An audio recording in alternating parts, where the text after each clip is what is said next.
السلام علیکم ورحمۃ اللہ وبرکاتہ۔ محترم دوستو، آج میں آپ کو ایک بنی اسرائیل کے عالم کا واقعہ بیان کرتا ہوں۔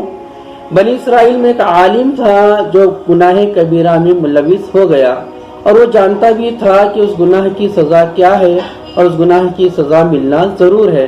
وہ گناہ بھی کرتا تھا اور اس بات سے بھی ڈرتا تھا کہ میرے ساتھ کچھ نہ کچھ ہونا ضرور ہے۔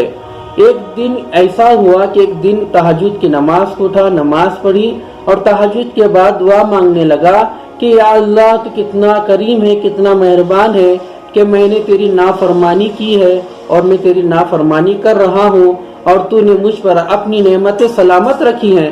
جب اس نے بات کہی تو اللہ تعالیٰ نے اس کے دل میں القاء فرمایا، اس کے دل میں بات ڈالی کہ میرے بندے، نعمتیں سلامت نہیں ہیں، تو محروم ہے اور تجھے محرومی کا پتہ نہیں چل رہا ہے۔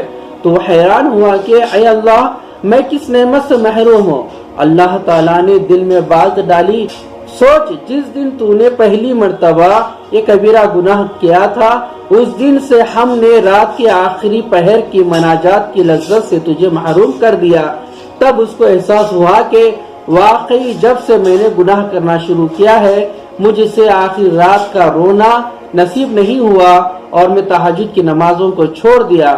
ہم اس کی سزا نہیں سمجھتے، ہم سمجھے تو پتہ چلے گا کہ ہم گناہ کرنے کی وجہ سے ہم عبادات کی لذت سے محروم ہو جاتے ہیں، ایمان کی حقیقی مٹھاس اور حلاوت سے محروم ہو جاتے ہیں۔ تو اس لیے لہٰذا ہم اس واقعے سے بات پتہ چلتی ہے کہ ہم تب بھی کوئی بڑا گناہ کرتے ہیں تو اللہ تعالیٰ ہماری عبادتوں کی لذت کو ختم کر دیتا ہے، ہمیں تہجد میں جگانا نصیب نہیں ہوتا، اور ہمیں تکبیر اللہ کے ساتھ نمازیں پڑھنا نصیب نہیں ہوتی، اور دعاؤں میں لذت محسوس نہیں ہوتی، ہمیں رونا نصیب نہیں ہوتا۔